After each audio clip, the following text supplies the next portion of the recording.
If you were born before 1900, congratulations.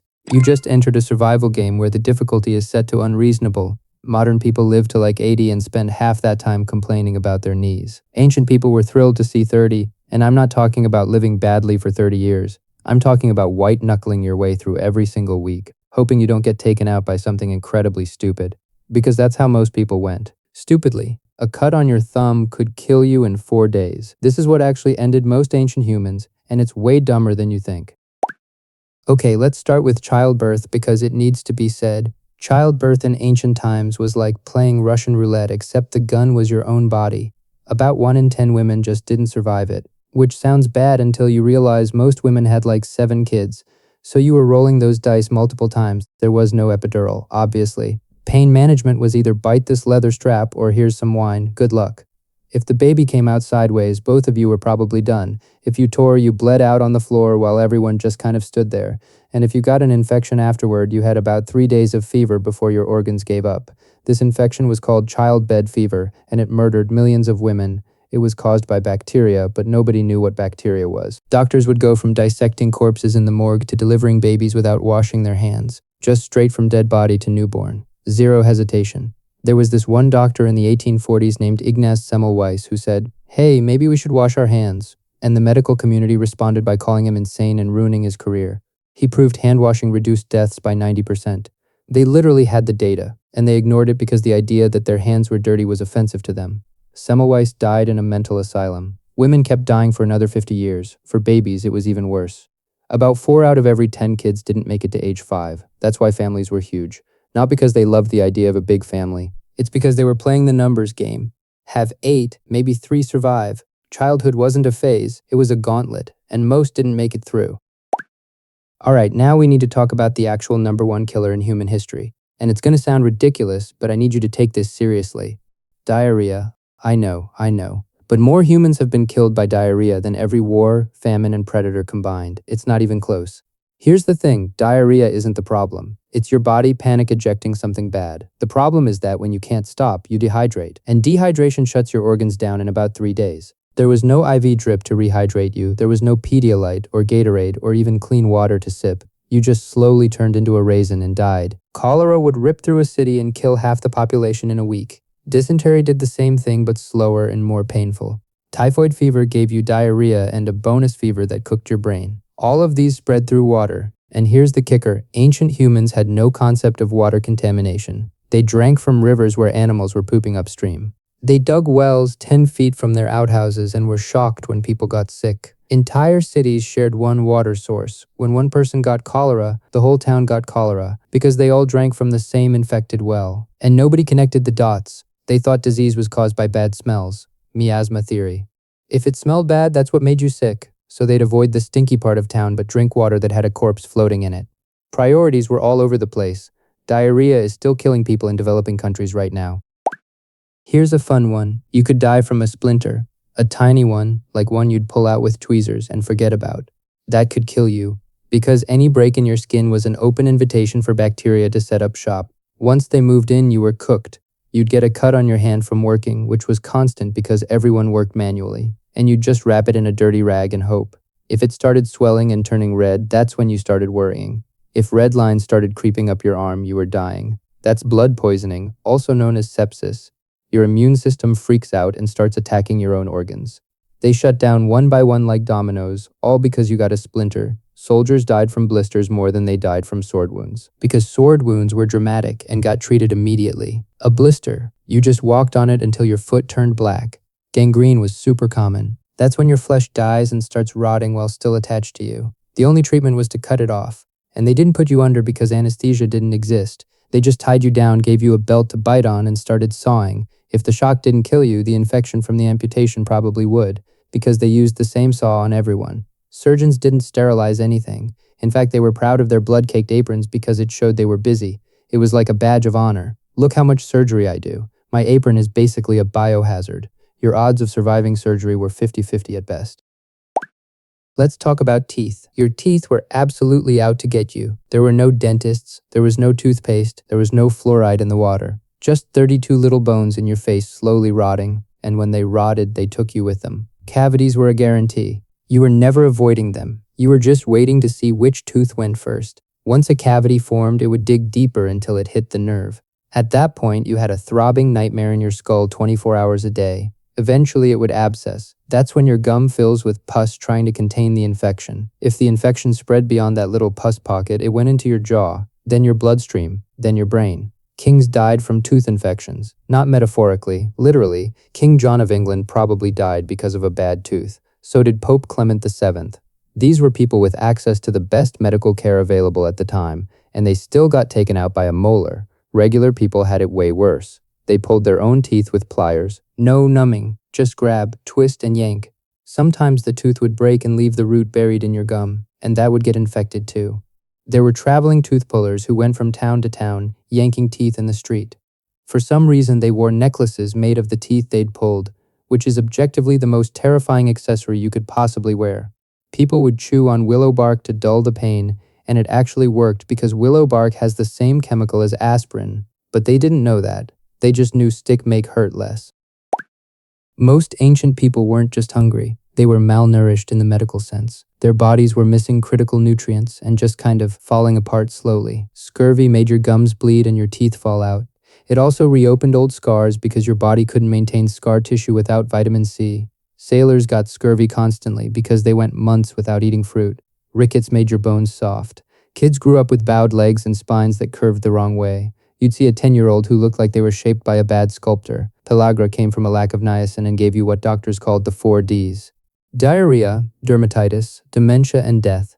Your skin would crack and peel, your brain would stop working, then you'd die. Most people ate the same meal every single day. Bread. Maybe some gruel if you were lucky. Vegetables occasionally, but only if you grew them yourself. Meat was a luxury. Most people had a few times a year. Your diet was boring, repetitive, and missing half the vitamins you needed to stay alive. Your body just slowly deteriorated. You didn't starve to death, you faded to death. And then we get to plagues, which is where things get apocalyptic. The Black Death killed 100 million people in 5 years. Half of Europe just gone. It was spread by fleas living on rats, but people didn't know that. They thought it was God punishing them for being sinful. So they flagellated themselves in the streets to repent. Spoiler, whipping yourself doesn't cure bacterial infections. Some towns blamed Jewish people and burned them alive. That also didn't help. The whole time it was just fleas. Smallpox killed 300 million people in the 20th century alone. It covered your entire body in fluid-filled blisters, inside your mouth, down your throat, in your eyes.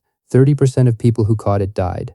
The survivors were left blind or covered in deep scars. Tuberculosis was called consumption because you wasted away over months. You coughed up blood constantly while your body ate itself. Romantic poets wrote about dying beautifully from tuberculosis. In reality, you drowned in your own lung fluid while looking like a skeleton. Not romantic, just wet and horrifying. Malaria has killed more humans than any other disease in history. It's spread by mosquitoes and it gives you waves of fever that feel like you're being cooked from the inside. People thought it came from swamp air. That's literally what malaria means. Bad air. They were half right. Mosquitoes do breed in swamps, but they thought the swamp smell was killing people, not the bugs. The 1918 flu killed 50 million people, more than World War I. Healthy adults went to bed fine and were dead by morning. It filled your lungs with fluid so fast you drowned on dry land. Hospitals ran out of space, so they stacked bodies in the hallways. Entire families were wiped out in a week. Measles, mumps, rubella, polio, diphtheria, pick your nightmare. All of them killed children by the thousands. Polio paralyzed you and then suffocated you because your lungs stopped working. Diphtheria grew a membrane in your throat that choked you to death. Kids died in their sleep because their throats sealed shut. Every single one of these is preventable now with a vaccine. But for most of history, they were just part of life. And then, of course, there were other humans because we've always been really good at killing each other. War was constant, not like modern war where you sign up and get deployed. War just showed up at your village unannounced. An army would roll through, kill the men, enslave the women and children, and burn everything. If you survived the battle, you probably died from your wounds because battlefield medicine was tie a rag on it and walk it off. Swords, spears, axes, clubs, all designed to destroy a human body as efficiently as possible. And they worked. Crucifixion was a normal way to execute people. You'd hang there for days slowly suffocating because your lungs couldn't expand. Beheading, burning at the stake, being drawn and quartered, pick your horror. Public executions were entertainment. People brought their kids. It was like going to a baseball game except someone gets disemboweled in the 7th inning. Human sacrifice was practiced on every continent. The Aztecs killed thousands of people a year to keep the sun rising. They cut your heart out while you were still alive. Just reached in and ripped it out on top of a pyramid, and everyone watching thought this was normal and necessary. We were not the apex predator, we were food. Lions, tigers, bears, wolves, crocodiles, they all ate humans regularly. There are cave paintings showing humans being hunted, not hunting, being hunted. We didn't start winning until we figured out sharp sticks and teamwork. Even after that, animals were still killing us constantly. Hippos kill more people in Africa than any other large animal. They're insanely territorial and will bite a full-grown human in half just for being nearby. Snakes kill about 50,000 people every year even now. Back then it was worse because there was no anti-venom. You just got bitten and hoped it wasn't venomous. If it was, you would have a few hours to say goodbye. Mosquitoes have killed more humans than every war in history combined. They spread malaria, dengue, yellow fever, Zika, West Nile, pick your plague. The deadliest animal on earth is a bug the size of your fingernail. Dogs spread rabies, which has a 100% fatality rate once symptoms start. 100%. You get bitten by a rabid dog, and if you don't get the vaccine immediately, you're dead. No exceptions. Then there were accidents, which happened all the time because nothing had safety features. You fell off a roof while fixing it. Dead. You fell into a well while drawing water. Drowned. Your house caught fire from a cooking flame. Burned alive.